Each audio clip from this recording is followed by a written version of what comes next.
Okay, so as I said, we had 18 people. Last lunar month, we weren't actually able to have a conscious educator gathering because myself and Dr. Nicolene went through an interesting time with our evolutions with Open Flow Learning Center here in Bali, which we'll dip into a little bit, but we won't go too much into that. That's an evolving story, and I think many of you kind of have a little bit of a sense of what that may be. And I think for us, it's really how the interconnectedness of what that is and what that represents in the world of education is really a living, breathing picture of what it is when you really try from a deep place of liberation of human beings and to free thinking and to free time and to free communicate, just as what we're doing here today.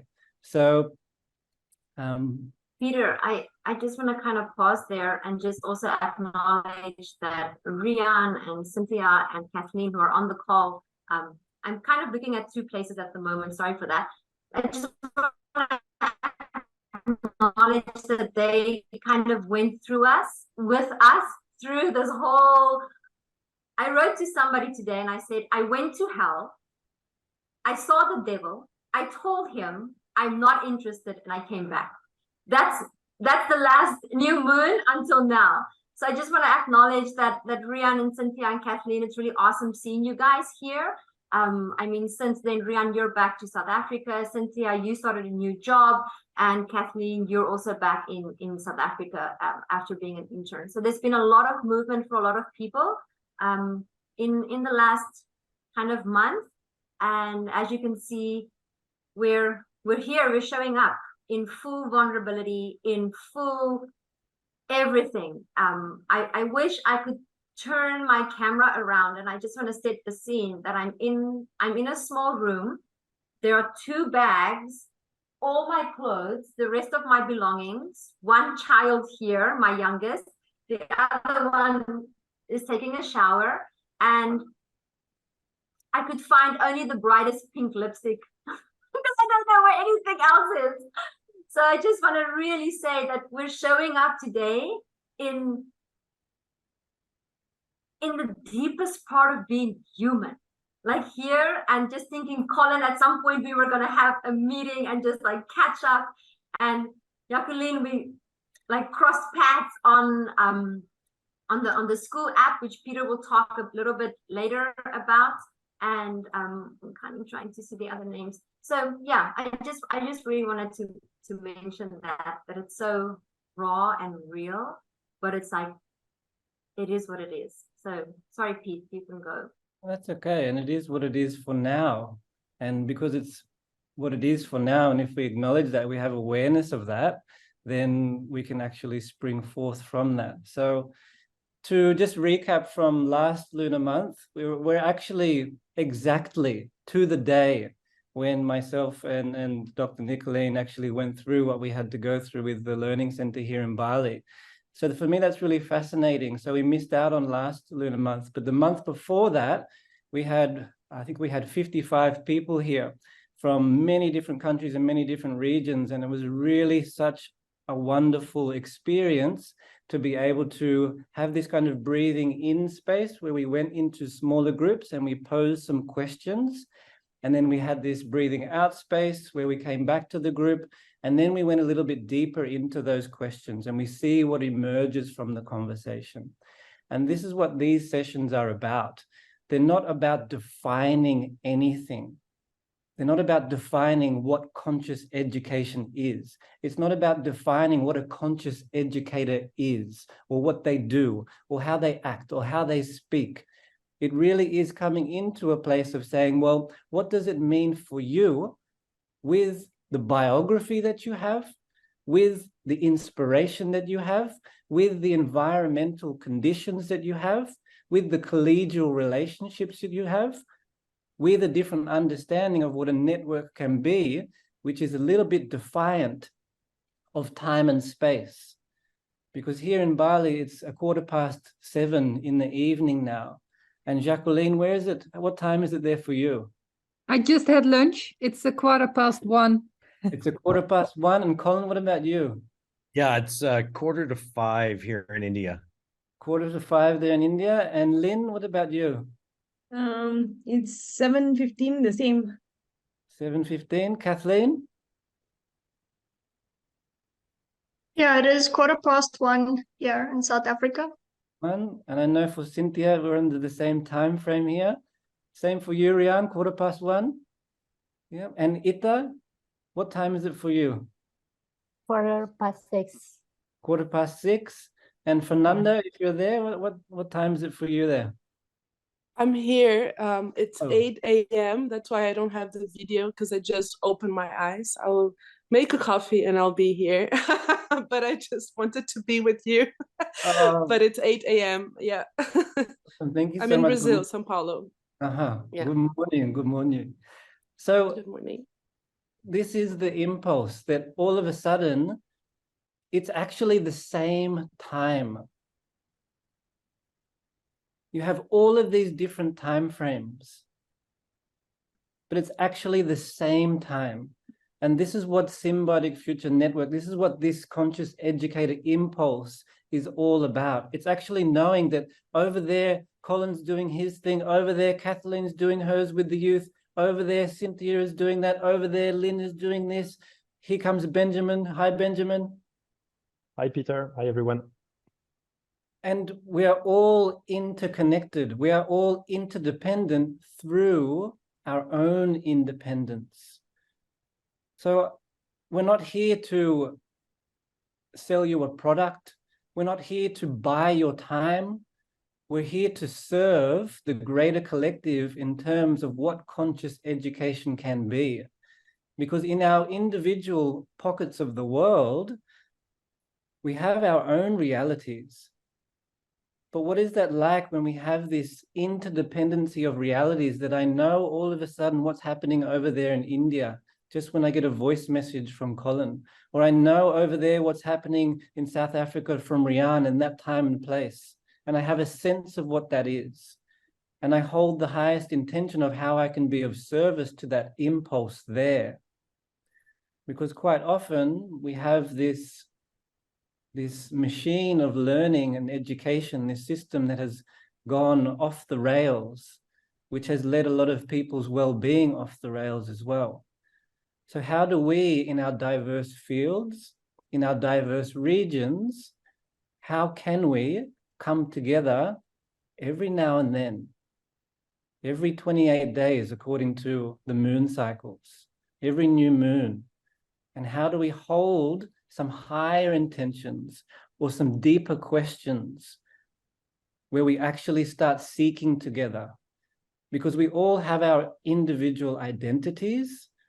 We all have the labels of our identities in terms of our profession, in terms of our biographical understanding, in terms of our accumulation of things.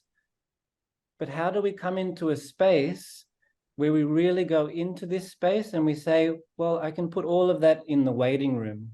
And Peter and Nicolene put me in the waiting room for a little bit longer than what I expected. And perhaps that gave a little bit of time to kind of shed those layers, and just allow them to rest for a little while. Because we put those personas on, we put those masks on, and that's where the word persona comes from putting on a mask. When we go into our professional lives, when we go into our office, when we go into our workplaces, when we go into our relationships. But how can we peel those away with vulnerability? And how can we peel those away and allow this new sense of boundaries that we have in people that I'm just meeting for the first time, who I've read their words and I've looked up all of these things and their digital footprint, and all of a sudden I think I know who they are. My mind tells me that sometimes. I'm not sure about yours. But when I actually get to spend time with people, when I actually get to look into people's eyes, even though it's on a screen, when I actually get to see the nuances of human behavior, then I'm gifted an insight into a different feeling. And that feeling then drives my curiosity. And if I'm so wise to know that I know very little about the world, and I know very little about education, then I open up a whole world of possibility and a whole space for dialogue. And not just dialogue in terms of dramatic dialogue about this parent or this curriculum or this government or this policy. I take on a self-introspective dialogue of how can I create spaces where there is a little bit of a gap in between me and the other, or me and the others, of what I do know and that which I do not know. And then maybe, just maybe, out of that space between, there's the emergence of a new thought. And just maybe that new thought is not actually for this interaction. Maybe that new thought drives thinking, which then moves my willingness to actually do and apply in a different way. Maybe it goes to another conversation that I have with someone and I say, you know what, I actually had this conversation on this strange group of people that I've never met before called conscious educators. And we had this discussion and these thoughts came and I heard this from someone else. And that's when I go all the way out to this world picture of what does it mean to be a human being in 2023, when there is so much chaos, so much carnage, so much hurt, so much pain in the world. So I can be here on a beautiful tropical island of Bali, and I can go and swim in beautiful water. But what is that thought that comes to me, knowing that there is another human being in this world, in my lifetime, that does not have access to water? That does not have access to this feeling of what it is to be with a conscious group of people who think, who care, who have selflessness, who have drive, who have determination, who have grit, who have responsibility, who think beyond themselves. What is that like for a whole generation of people? And what can I do? One of 7.8 to 8 billion people, what can I actually do? Well, maybe the question is, what should I be doing with the capacity that I have? What should I be doing with the time I have? What should I be doing with the amazing super technology of interconnectedness that we all have at our fingertips, where I'm not consuming constantly, but I'm creating? And if I'm creating, how am I being open to that space between to co-create? To have this movement, to bring this rhythm of co-creation, of collective or cooperative creation. And this is what a little bit of a sense of what these sessions are about. It's about bringing yourself and perhaps even exploring a part of your educator self, or your Colin self, or your Jacolien self, or your Lynn self, or your Riaan self, or your Kathleen self, or your Fernanda self, or your Dr. Nicolene self, or your Sintya self, of your Itha self, or your Sahala self, or your Benjamin self, or your Peter self, that you didn't actually know before this call together. So I'll hand it over to Dr. Nicolene now as a little bit of an opening. And I just want to say I'm very, very grateful for everyone being here. And I know how valuable time in it is. And I know how valuable human connection is. And I know that because I feel that. So that's my knowing. So I just want to open that up with a big, big thank you and a gratitude for being here. So we're very honored. Nicolene? Thank you for that, Peter. If I look up, I really apologize for that, but I'm looking up because you're on a big screen and the camera is in front of me. So I want to see you all, and I might not be looking into the camera.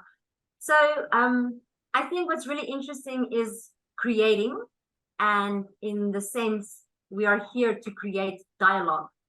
That's what we're creating in this session here tonight, this evening. We're creating not my methodology or somebody's work. We're creating something that doesn't exist right now in the world, because we're going to go into a breakout room now, and I'm going to give an instruction. And until we do that, this does not exist, because all of a sudden our diverse words and our diverse thoughts are going to meet, and they're going to birth a whole new understanding of whatever the instruction is into the world.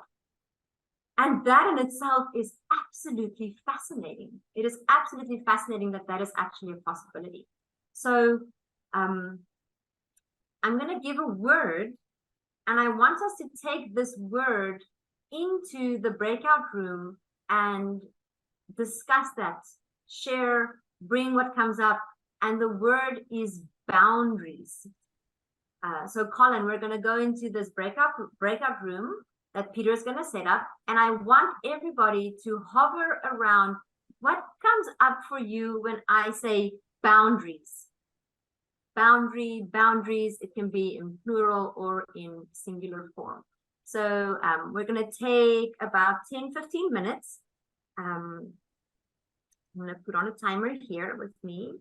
And Peter, when you're ready, you can send us into those breakout rooms. That'll be awesome. Okay, so we've got a nice group of threes we can go into. I like triangular groups. It always seems to have a nice feeling. I'm not sure if you all have experienced that too. Some smiles tells me yes. Okay, so let's go. Boundaries.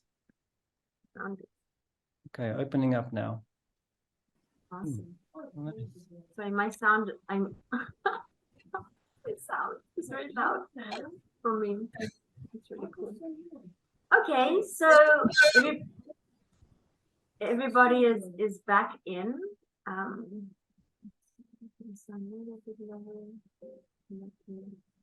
Can you all hear me well? You can hear me well, right? Yeah. Okay, so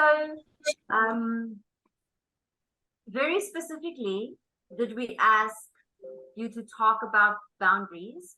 And just for the next few seconds, like let's say 59 seconds, I just want you, well, first I'll just give you 30 seconds to think about a word or words that comes up or that came up with the discussion of boundaries.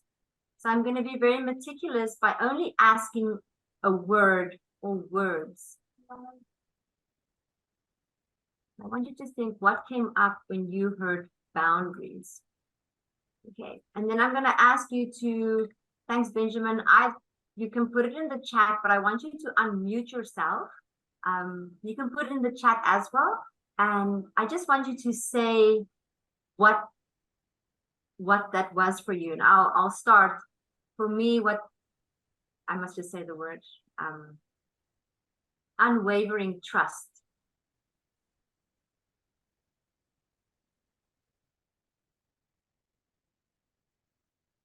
For me, was personal boundary.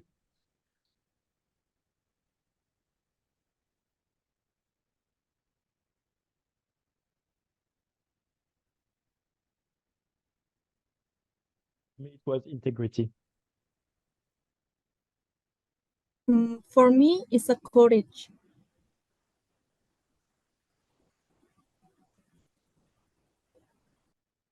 Well, I'll use one word, trust, not unwavering trust, but trust. That was the real topic of the conversation. Protection.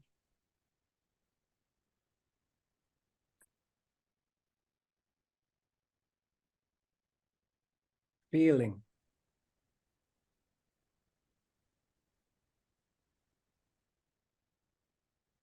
Integration. Growing. Oh, sorry. For me, it's systems thinking. Fencing. Keeping out. Conscious.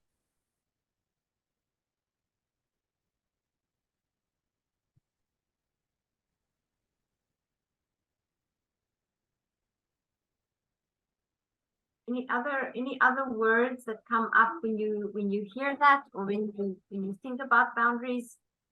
Harmony. Harmony. Purpose. Purpose. Safety. Limiting. Limiting. Lynn?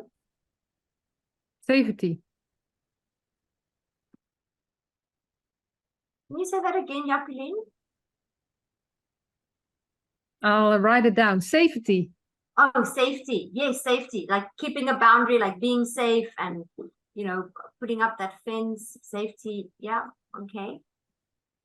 Okay. So Guidance. Guidance.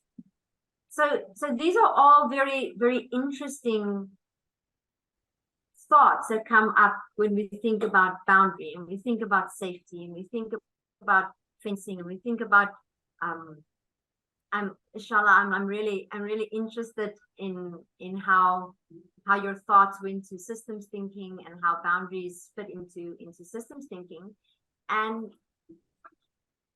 I want us to break out again, but this time I want us to think about boundaries a little bit differently. And I want us to think about boundaries as they show up in nature. And I want us to think about boundaries, and I want us to represent boundaries as membranes. So what if a boundary was a membrane? And what if the function of a boundary, as they are in nature, are not static and they are dynamic? And in nature, what if boundaries actually don't keep things out? And what if boundaries are actually to let things in? And in permaculture, you find boundaries on the edges. And in permaculture, boundaries represent diversity. All the pollinators come to the edge. The most diversity actually happens on the edge, on the outer boundary of your garden. And what if boundaries were actually necessary to create energy? And if boundaries were actually there for communication? And what if boundaries, in living organisms are there for information exchange? Because if you think about a membrane,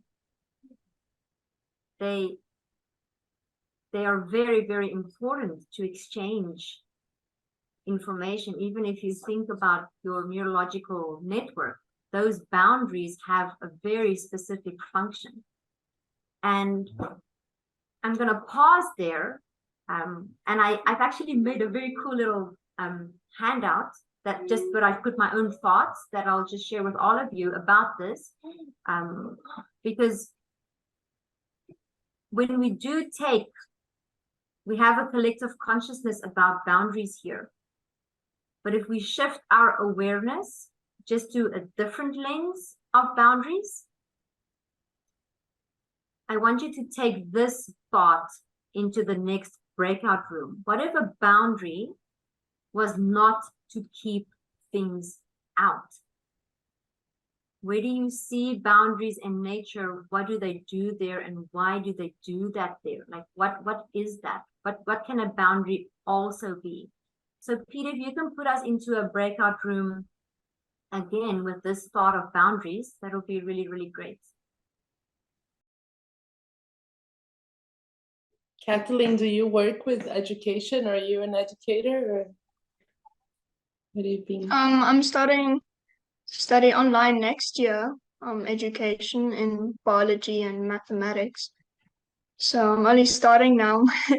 With Peter and Nicolene, there was this big awakening of innovation and holistic thinking and systems thinking and everything around that. So as soon as I came back to South Africa, I couldn't wait to just open my laptop and start learning. So, and also meeting people. It's going to be quite exciting, these journeys. I'm 19 now, so as a 19-year-old, I'm just thinking, if you think of Nicolene and Pete, what would they do if they were 19 years old? Who am I as a human being at 19 years old in South Africa? That whole presentness of what can I do? What can I make of this? What discussions can we have? What can I learn? So all of that has just been on my path. So yeah, that's me. Yeah, I really love how education you're. is definitely education has definitely been a branch of something I've always wanted to do, but traditional education just doesn't appeal to me. So I'm really glad to have this opportunity of actually like let's change that. I really love how you can, I don't know how to say in English, there's like, in Portuguese, we have a word that it means when someone has the capacity to like paraphrasiar, is like take the phrase and bring it to the essence, let's say. And it's beautiful how you do that. It's like really a gift. Yeah, take that with you. It's really beautiful. Thank you very much. Not easy. Yeah, it's great. I was just looking at these two words that I wrote down now next to the mountain and the seed. So the strength and then the rawness is two completely different things. It's true. Yeah. Slowly coming back. Oh, good. New. Welcome, Jossyellen. I can see that you're here.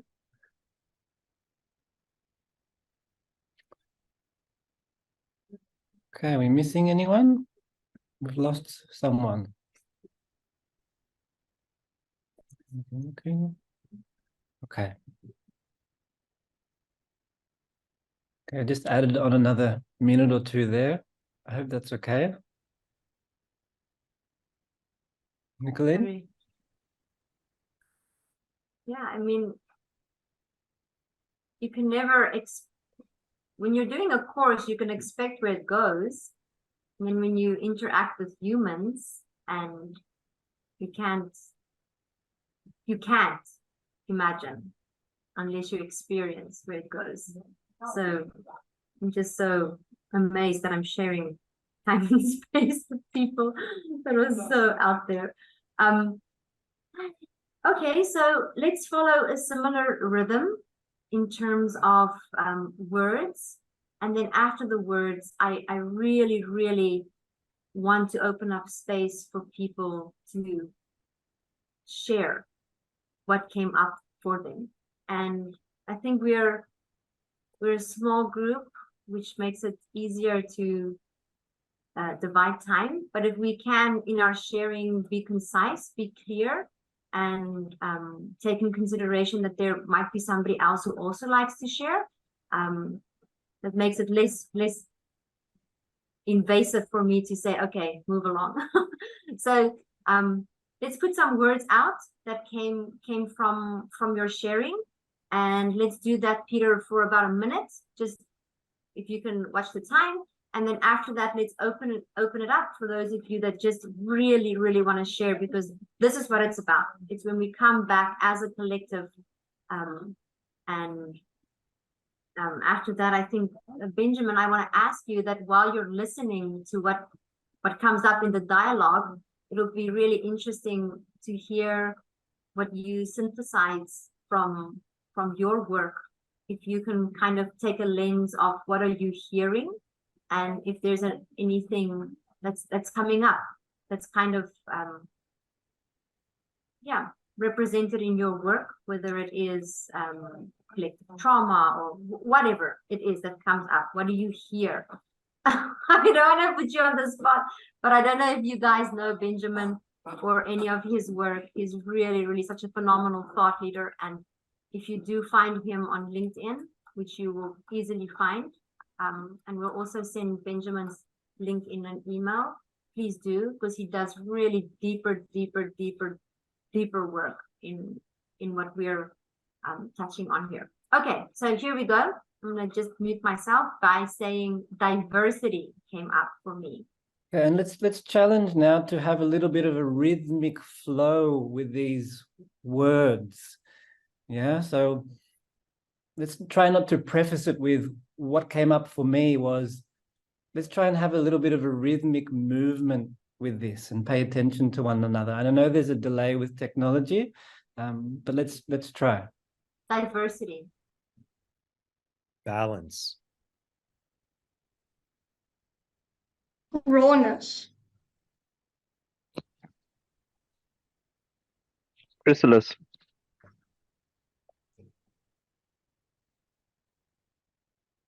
Energy. Dynamic. Fear. Change. Opportunity. Feedback. Love. Multidimensionality. Intercon Placid. interconnectedness. Exploration.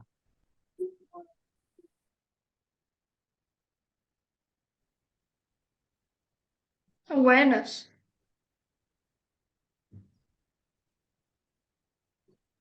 Purpose. Multifunctional. Communication. Mortality. Creativity. Courage.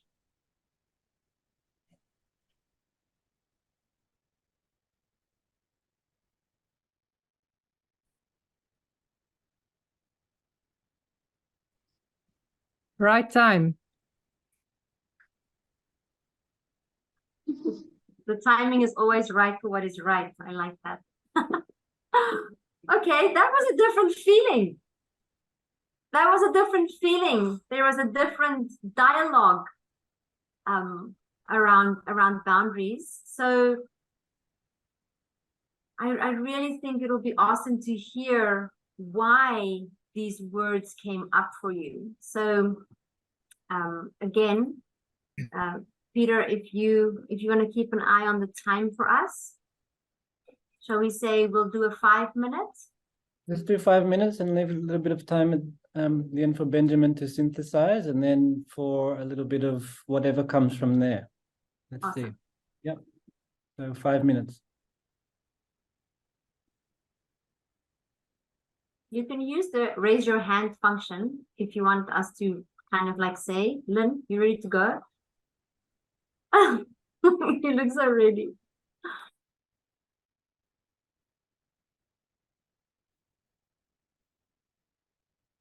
Well, I'll start.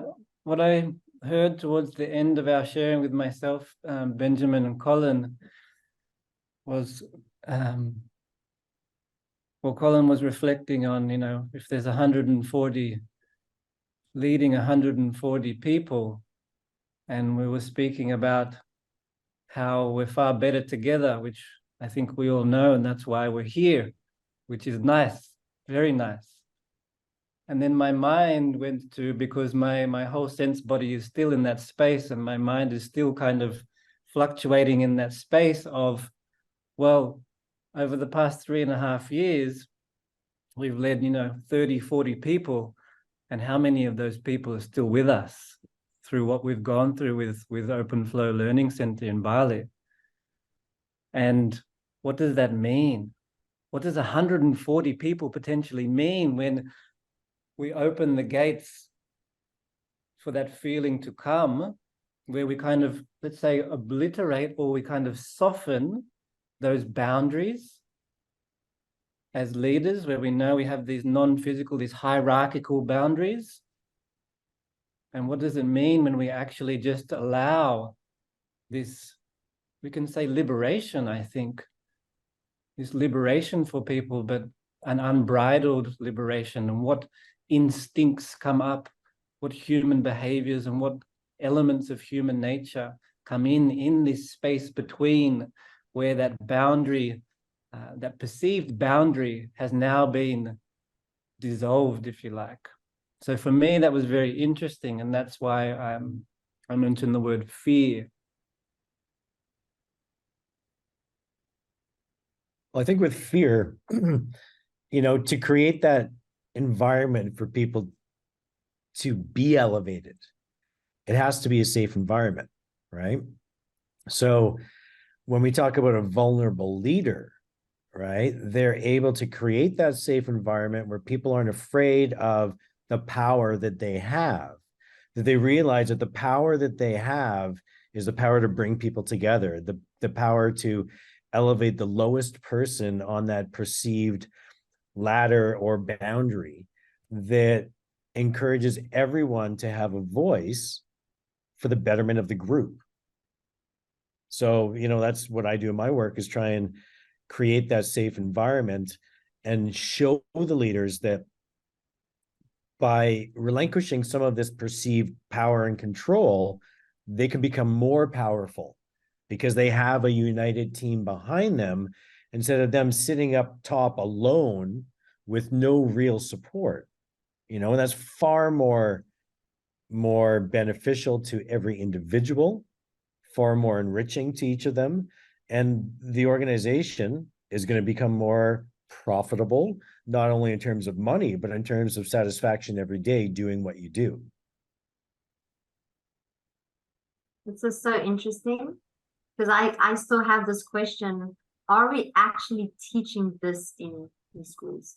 Are we actually teaching kids about these things that we're having conversation about? How are we teaching the flip side of life, the reality of manifestation when something systemically goes the other way, the way that nobody talks about? How is it possible that we can have these conversations, yet children are still playing a sport to be the best, to be the winner, to be the one, to be number one in class, to have the best ranking, you know, all of these things. It's really interesting to have the best project, to be the smartest, to be the fastest, all of that. So I really become so curious about this for myself. There is a massive realization in what I put forward for education and what I actually have not acknowledged at the same time. But 2 minutes. For me, Peter, can I add? Yeah. I have a school, small elementary school. In our school, we never teach the children to be the best, to be the winner. We always teach them to be the best version of they can be.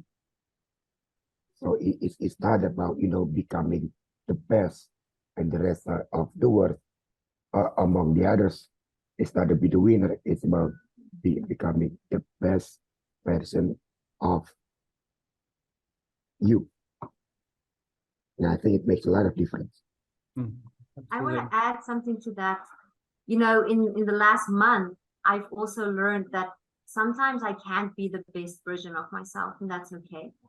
Sometimes I can actually just be who I am in that moment, and it's not actually the best version of myself. And there's even, and it resonates what you're saying. I agree 100%, Sahala, that we shouldn't be pushing kids to compete against other people. But I've learned that it's okay to sometimes just say, you know what? I am just who I am right now, and it's not actually my best self. It just is. Yeah, and that's when I need someone else. That's when I need a message. That's when I need a little voice message, or that's when I need a look, or that's when I need a smile, or that's when I need to actually say, yeah, I need you. I need you. And for me, that's life. I need life to sustain life. I'm not life by myself.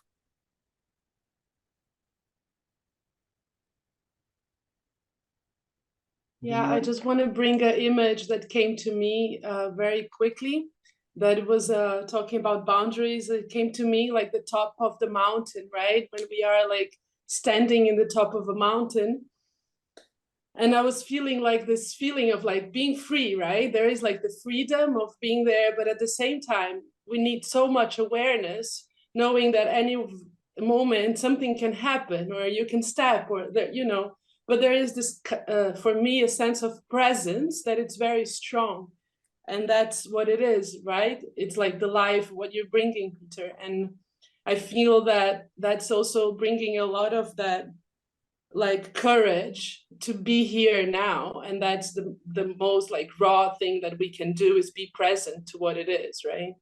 But yeah, I really like that. Like, yeah, two ideas. It's not boundaries, actually. It's just a word, right? Yeah. Thank you. Thank you, Fernanda. Benjamin, can I hand it to you? Yes, and I'm just noticing it's a challenge for me, because so many different notions and so many different concepts came out of this, out of the notion of boundaries and in the conversation. And I realized, just speaking about it, I'm also facing my own boundaries. I cannot capture, encompass everything that has been said. But what came out to me related to the work we do is this concept of multidimensionality, or this concept of both duality and non-duality. But let me explain that. In a sense, as human beings, as relative, limited, subjective beings, we have natural boundaries. My body is not unlimited, otherwise I would be the wall, and that's not the human experience. But at the same time, there are no boundaries, because everything is interconnected and I am part of the world. So there is here this dance between duality and non-duality, between the relative dimension which I am experiencing and the absolute dimension which I am part of. And I think through that conversation, what we are talking about is our evolution, because traditionally, I think our concept of boundary has been deep-rooted in fear. And so it's my boundary versus your boundaries. And I'm going to try to expand my boundaries at the expense of your boundaries. It's this old game of domination and control. And what we are touching here, because this game of domination and control is not sustainable, as we see, we are disrespecting the boundaries of our own planet, and therefore endangering our own future.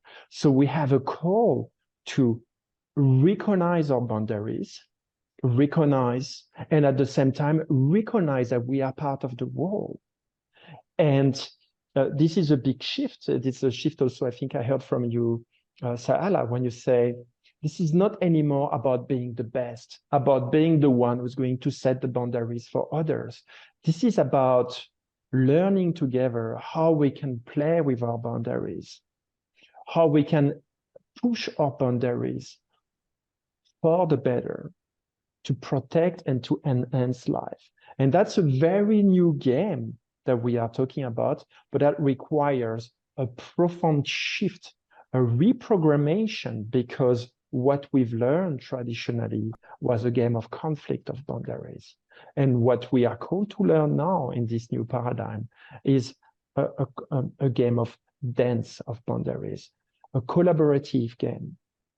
And so that's what really came up to me in that, and really this coexistence of boundaries and no boundaries, which makes the universe in which we are absolutely magical. I think the human experience, absolutely magical, despite the trials, the tribulations, the traumas, the life that we have to experience, unfortunately, because of the life consciousness that's being cast upon us from other people and other systems, that is inherently not in the same vibration as the core of who I know I would like to see emerge to go on this process of transformation, of forming into something which I do not know exists yet. So when Sahala in the chat, you put the need to change the mental model.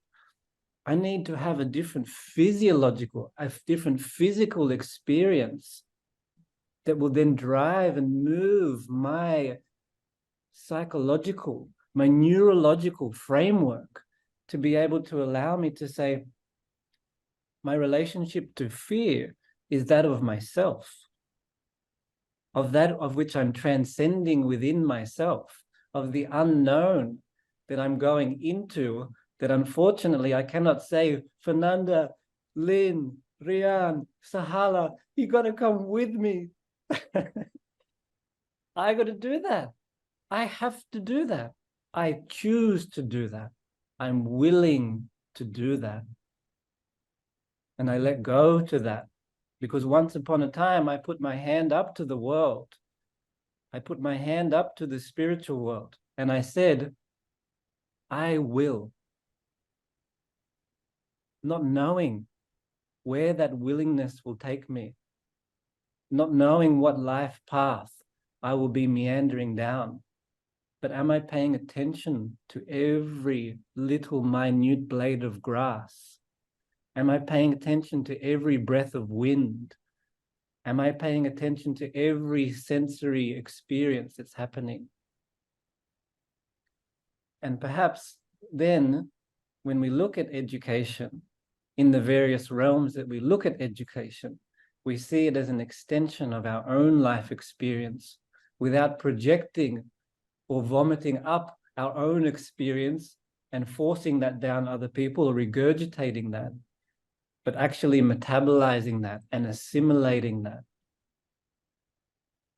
So that our field, our invisible membrane becomes this wonderful space where, almost like when you see children blowing those bubbles, where all of a sudden, every now and then you can have a cluster happening. And if you look really closely, you can actually see your inverted reflection on there.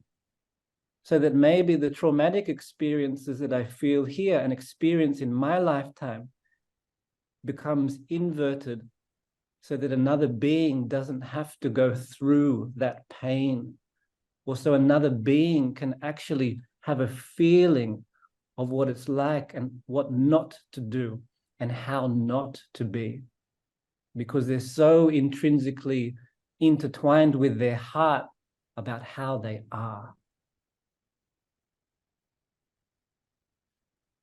So I'm going to stop there. It's 2 minutes past.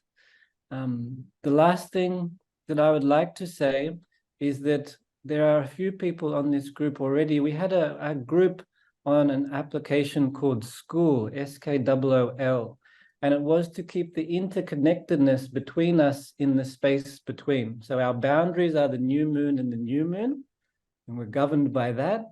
But in that space in between, it was to increase the dialogue and the warmth of connection and sharing. And initially what happened, it was a group that went up to 55 quite fast. And when we had the incident at Open Flow, it became a financial burden that I couldn't carry. So I put it to a paid group, which is $7 per month. And even now there are some people on there, we have discussions about that with individuals, that if it's a financial burden that you cannot sustain, that should not be a limitation. The boundary should be let in.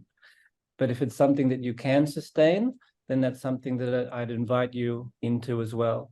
And I can send links to that afterwards.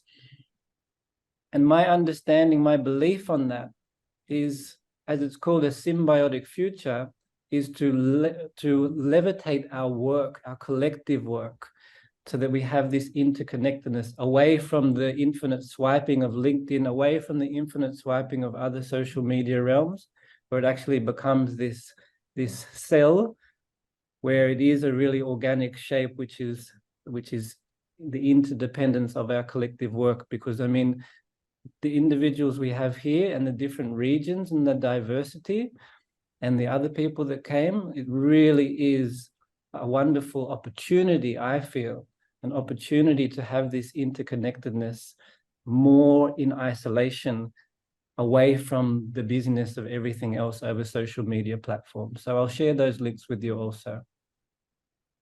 Are there any closing remarks from anyone before we leave?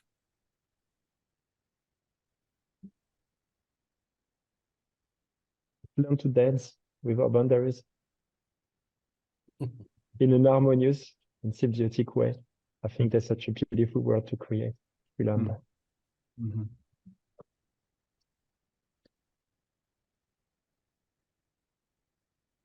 It'll be cool, Peter, if you take a photo of us as a group. I think this is also so important to share.